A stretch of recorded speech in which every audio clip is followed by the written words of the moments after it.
আসসালামু আলাইকুম। আশা করি সবাই ভালো আছেন। আজকে ড্রাইভিং লাইসেন্স নিয়ে খুবই ৩ টা প্রশ্ন বিভিন্নভাবেই বিভিন্ন পেজে আমি দেখে থাকি যে সবাই করেন। আমাকে অনেকে করছেন। তো ৩ টা প্রশ্নের অ্যান্সার দিব। প্রথমত হচ্ছে যে লাইসেন্স পাওয়ার পরে ৯০ দিন বাংলাদেশে থাকতে হবে কিনা? দ্বিতীয় প্রশ্ন প্রফেশনাল অথবা নন প্রফেশনাল লাইসেন্স কোনটা করবেন এবং কোনটা করলে ভালো হবে?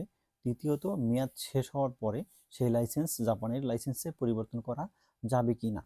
৩ টা লাইসেন্সে নিয়ে আলোচনা করব। তো যেহেতু গুরুত্বপূর্ণ একটা ভিডিও, অবশ্যই ভালো লাগলে শেয়ার করবেন আপনার বন্ধুদের মাঝে।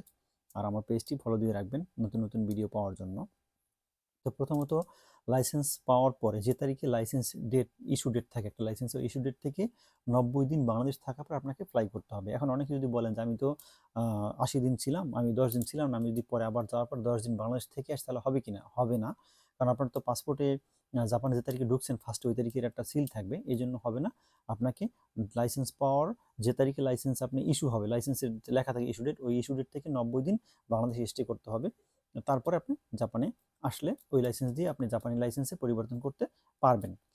এরপরে দ্বিতীয় প্রশ্ন হলো প্রফেশনাল এবং নন প্রফেশনাল লাইসেন্স করবেন, মানে হালকা বা ভারী যে যেটা বলেন একই কথা আর কি, কোনটা করবেন?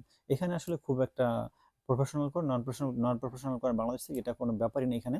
এখানে হচ্ছে যে আপনাকে নন প্রফেশনাল লাইসেন্সই দিবে জাপানে।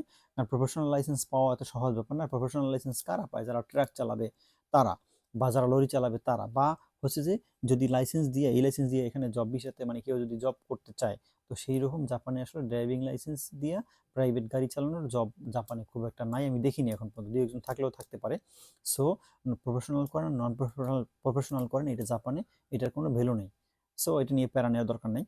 দ্বিতীয় হচ্ছে যেটা, মেয়াদ শেষ হয়ে গেলে, যদি আপনার লাইসেন্সের মেয়াদ শেষ হয়ে যায়, শেষ হওয়ার পরে জাপান থেকে আপনি যদি লাইসেন্স আপনার বাংলাদেশের লাইসেন্স জাপানিজ লাইসেন্সে পরিবর্তন করতে চান, সেক্ষেত্রে আপনাকে বাংলাদেশ থেকে লাইসেন্স রেনিউ করে নিয়ে আসতে হবে। রেনিউ করে নিয়ে আসার পরে চেঞ্জ করতে পারবেন। এছাড়া লাইসেন্স শেষ, মেয়াদ শেষ লাইসেন্স দিয়ে আপনি এখান থেকে পরিবর্তন করতে পারবেন না।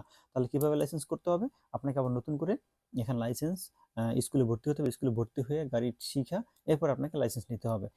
২ টা ওয়ে, লাইসেন্সের মেয়াদ শেষ হয়ে গেলে অথবা বাংলাদেশে যাইয়া আপনাকে রিনিউ করে আসতে হবে, অথবা এখানে স্কুলে ভর্তি হওয়ার পরে আবার আপনাকে নতুন করে সবাই যেভাবে লাইসেন্স নেয় জাপানে, স্কুলে ভর্তি হয়ে শিখে ওইভাবে লাইসেন্স নিতে হবে। এই ২ টার মাধ্যমে আপনি লাইসেন্স নিতে পারবেন।